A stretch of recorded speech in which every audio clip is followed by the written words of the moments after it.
తిరిగి బీసీఎన్ న్యూస్కి స్వాగతం.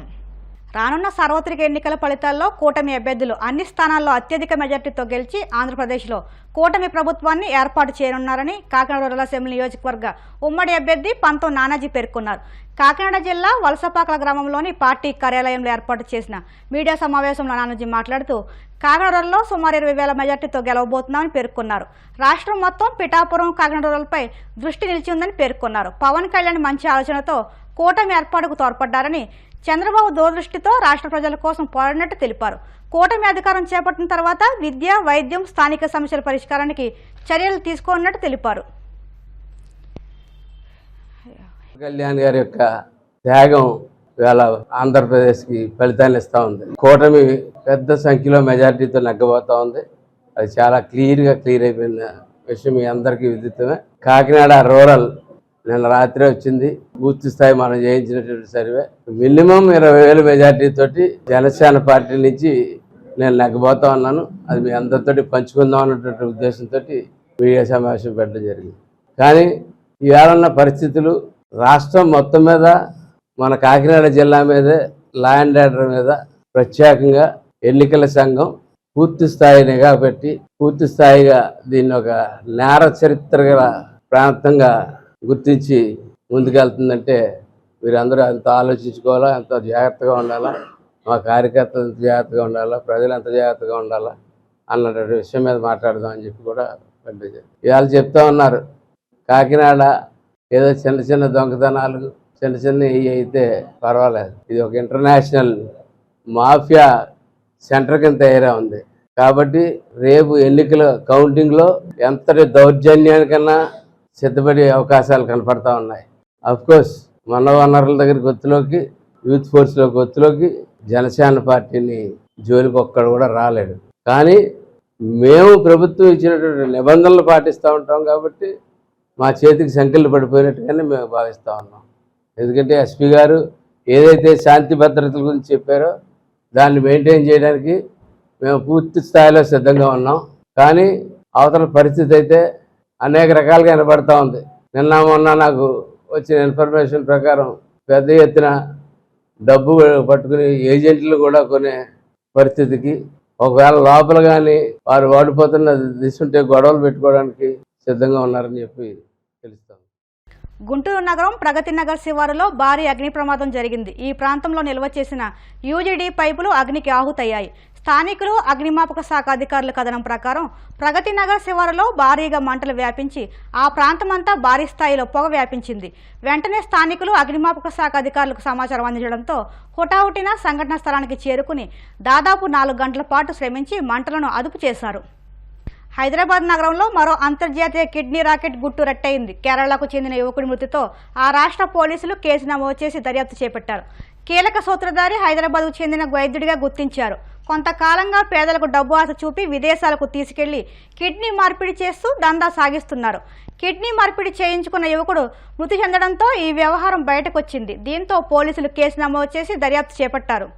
రంగారెడ్డి జిల్లా ఆమన్గల్ మండలం రామనూతుల సమీపంలో ఓ కారు తెలంగాణ బస్సును వేగంగా ఢీకొనడంతో 3 స్నేహితులు అక్కడికక్కడ మృతి చెందారు. హైదరాబాద్ నుంచి శ్రీశైలం వైపు వెళుతున్న తెలంగాణ రాష్ట్ర బస్సును ఆమన్గల్ ప్రాంతంలో హైదరాబాద్ వైపు వెళుతున్న కారు వేగంగా వచ్చి ఢీకొట్టింది. ఈ ప్రమాదంలో కారు నుజ్జునుజ్జు అయింది. కారులో ఇరుక్కుపోయిన మృతదేహాలను పోలీసులు, స్థానికులు జేసీబీ సాయంతో వెలికితీశారు. కాంగ్రెస్, బీఆర్ఎస్ నాయకులు హిందూ సాంప్రదాయాలను అవమానించేలా మాట్లాడుతున్నారని బీజేపీ జాతీయ ప్రధాన కార్యదర్శి బండి సంజయ్ విరుచుకుపడ్డారు. శనివారం నల్గొండలో మీడియాతో మాట్లాడిన ఆయన మతపరమైన రిజర్వేషన్లు ఇస్తే చూస్తూ ఊరుకునే లేదని స్పష్టం చేశారు. తాము అన్ని వర్గాలను సమానంగా చూస్తే స్వాగతిస్తామని, ఒక వర్గానికి కొమ్ము కాస్తే సహించేది లేదన్నారు. మైనార్టీ డిక్లరేషన్ చేసిన కాంగ్రెస్ పార్టీకి 80% ఉన్న హిందువులంతా గుణపాఠం చెప్పాలన్నారు.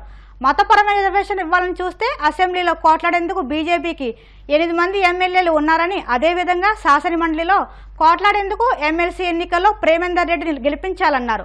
లోక్సభ ఎన్నికల ఫలితాల తర్వాత ఏ కాంగ్రెస్ నాయకుడిని రోడ్లపై ప్రజలు తిరిగిచ్చే పరిస్థితి లేదన్నారు. 6 గ్యారంటీల సంగతి గురించి ప్రజలు నిలదీస్తారని అన్నారు. ఎన్నికల ప్రచారం ఏంటన్నా మొన్ననే సైద్ రెడ్డి అన్న పోటీ చేశారు. వారు 1 సైడ్ లెక్క అందరూ ఓట్లు గుద్ది గెలిపిస్తారు. ఇక వాతావరణం పోయిందా తెలంగాణలో? ఇప్పుడు కాదు, నెక్స్ట్ ఎన్నికలు వచ్చినా, స్థానిక సంస్థల ఎన్నికలు వచ్చినా వాళ్ళకి గడవడేది మోడీ, బీజేపీ, ఇక్కడ ఇప్పుడు ప్రేమేందర్ రెడ్డి. ఇలా ముగ్గురు అభ్యర్థులను బేరీజ్ వేసుకోండి అన్న, ముగ్గురు అభ్యర్థులను బేరీజ్ వేసుకోండి. ప్రేమేందర్ రెడ్డి గారు ఒక న్యాయవాది, మొదటి నుంచి కూడా పార్టీ కోసం నమ్మిన సిద్ధాంతం కోసం కమిట్మెంట్ తో కష్టపడి పనిచేసే వ్యక్తి ప్రేమేందర్ రెడ్డి గారు. ఆ రోజు నక్సలైట్లు వార్నింగ్ ఇచ్చారు, ప్రేమేందర్ రెడ్డి గారిని హత్య చేస్తామని పోస్టర్లు వేసారు, టైము, డేటు, ప్లేస్ అన్ని చెప్పారు. కానీ నక్సలైట్లు చంపుతారని చెప్పి ప్రేమేందర్ రెడ్డి గారు దుబాయ్కో, మస్కట్కో, ముంబైకో, హైదరాబాద్ కో పారిపోలే. నేను నమ్మిన సిద్ధాంతం కోసం ప్రాణ త్యాగం చేయడానికైనా సిద్ధమే అని చెప్పి ఇవాళ ఎత్తిన జెండా దించకుండా కష్టపడి పనిచేసిన వ్యక్తి ఇలా ప్రేమేందర్ రెడ్డి గారు. ఆయన మీద ఏ అవినీతి ఆరోపణలు లేవు, ఆయన నిక్కచ్చిగా నిజాయితీతో పనిచేసే వ్యక్తి. కాబట్టి అటువంటి ప్రేమేందర్ రెడ్డి గారిని మీరు శాసన మండలి సభ్యునిగా మీరు గెలిపిస్తే రేపు శాసన మండలిలో గతంలో బీఆర్ఎస్ పార్టీకి వ్యతిరేకంగా ఫైట్ చేసినటువంటి పార్టీ ఏదన్నా మనమే ఫైట్ చేస్తాం కదా. ఇప్పుడు కాంగ్రెస్ పార్టీ 6 గ్యారెంటీల విషయంలో మోసం చేసింది. మీకేమన్నా నమ్మకం ఉందా కాంగ్రెస్ పార్టీ మీద? లేదు కదా.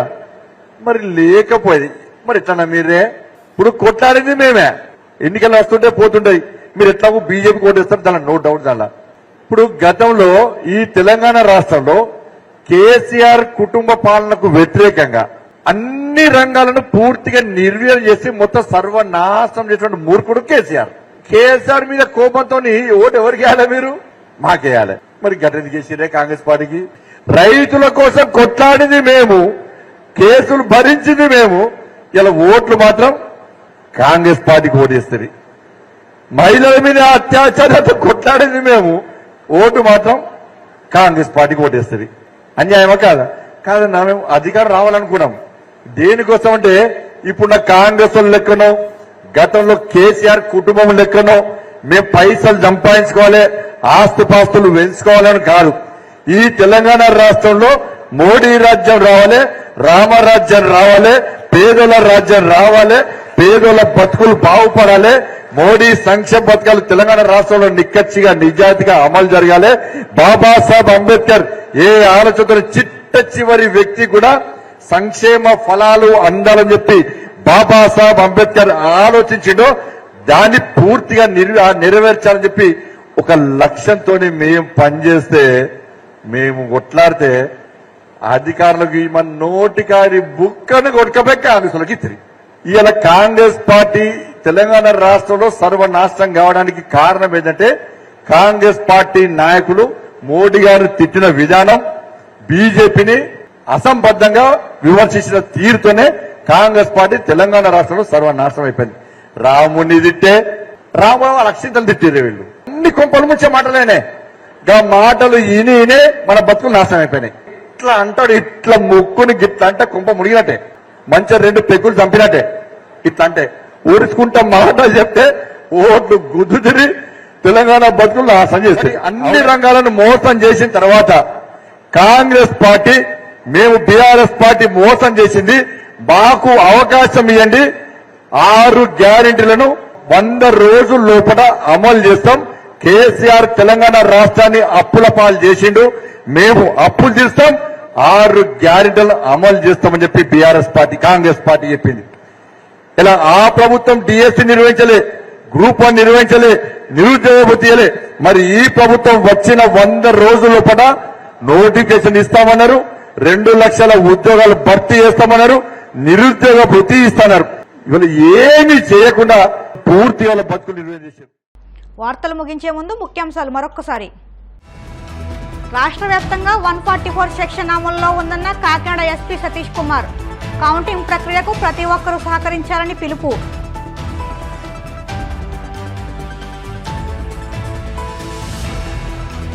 కలవకొండలో వైభవంగా లక్ష్మీ నరసింహస్వామి వార్షిక బ్రహ్మోత్సవాలు. వసంతోత్సవం అనంతరం పుష్కరిణిలో ఘనంగా చక్రస్నానం.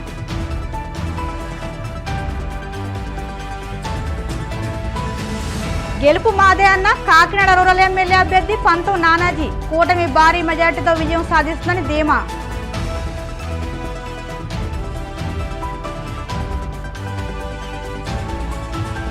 రంగారెడ్డి జిల్లా అమన్గల్ మండలంలో ఘోర రోడ్డు ప్రమాదం, 3 స్నేహితులు అక్కడికక్కడే మృతి. ఇవి ఇప్పటి వరకు ఉన్న వార్తా విశేషాలు. మరిన్ని వార్తా విశేషాలతో మళ్ళీ కలుసుకుందాం. అంతవరకు సెలవు. నమస్కారం.